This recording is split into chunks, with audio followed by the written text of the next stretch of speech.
আসসালামু আলাইকুম ওয়া রাহমাতুল্লাহি ওয়া বারাকাতুহু।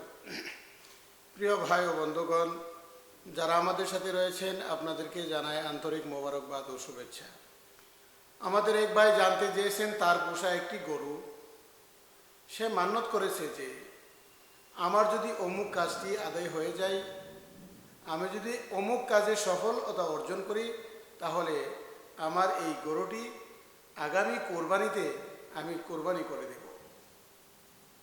কিছুদিন পর দেখা গেছে যে তার এই পশুটি অনেক অসুস্থ হয়ে গেছে, যে অসুস্থতার কারণে কোরবানির সময়সীমা পর্যন্ত সে এই পশুটি বাঁচে কিনা বলা যায় না।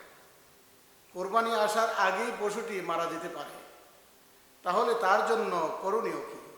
প্রিয় ভাই ও বন্ধুগণ, যদি কেউ এমন মান্যত করে যে আমি এই পশুটি কোরবানি করব, আর তার এই পশু যদি অসুস্থ হয়ে যায়, তাহলে তার জন্য করণীয় হলো ঠিক তদ্রূপ এই মাপের একটি পশু সে বাজার থেকে ক্রয় করে কোরবানির দিনে কোরবানি করে দেবে।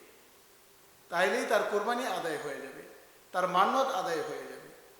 আর যে পশুটি অসুস্থ অবস্থায় আছে, ওই পশুটি তার নিজের ব্যবহারের জন্য অন্যভাবে যেভাবে সে যদি ওই পশুটিকে পুষতে পারবে, হ্যাঁ, নিজের ব্যবহারের জন্য যে কোনো কাজে সে ব্যবহার করতে পারবে, কোনো সমস্যা নাই, তাইলে তার কোরবানি আদায় হয়ে যাবে।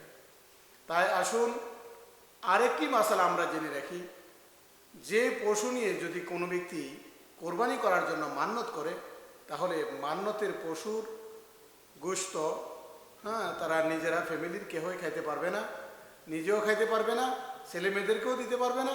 হ্যাঁ, পুরাটা গোশত, হ্যাঁ, মান্যতের গোশত গরিব মিসকিন অসহায় লোকদের মাঝে বন্টন করে দিতে হবে।